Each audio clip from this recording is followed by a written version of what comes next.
நிகழ்ச்சியில பார்க்க போற படம் நாகேஷ் திரையரங்கம். ஆரி, ஆசனா சவேரி, காளி வெங்கட், கயல் பெரேரா, லதா, சித்தாரா, அதுல்யா ரவி மற்றும் சிலர் இந்த படத்துல நடிச்சிருக்காங்க.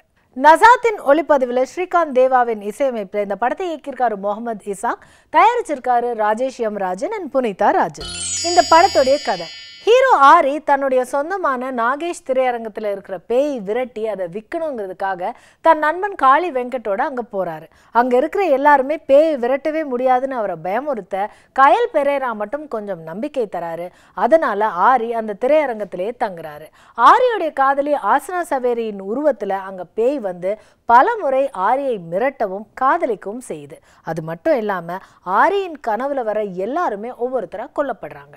முதல்ல பேய் எப்படி இந்த தியேட்டருக்குள்ள வந்தது, இந்த பேயையும் கொலைகளையும் தாண்டி ஆரி தன் திரையரங்கை எப்படி மீட்டு எடுத்து அதை விற்று தன் தங்கச்சி அதுல்யா ரவிக்கு கல்யாணம் பண்றாரு, அதுதான் இந்த படத்துடைய மீதி கதை.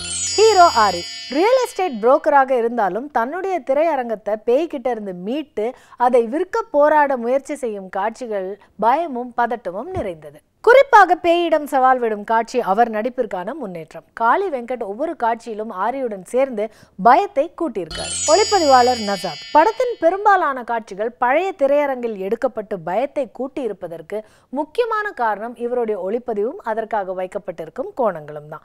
இதுக்கு சப்போர்ட்டிவா ஸ்ரீகாந்த் தேவாவின் பின்னணி இசையும் அமைஞ்சிருக்கு. இயக்குனர் முகமது இசாக், பேய் எப்படி திரையரங்குக்குள் வந்தது என்ற கேள்வியை கிளைமேக்ஸ் வரை வைத்து ரசிகர்களை பரபரப்பாகவே வைத்திருப்பது படத்துடைய வெற்றிக்கு ஒரு காரணம். இரத்த செல்லுக்குள் இருக்கிற பிளாஸ்மாவை கதையின் மையமாக வைத்திருப்பது புதுசு. மொத்தத்தில் நாகேஷ் திரையரங்கம் வெற்றி. மீண்டும் சந்திக்கும் வரை வணக்கம் கூறி விடைபெறுவது உங்கள் பிரியதர்ஷினி. நன்றி, வணக்கம்.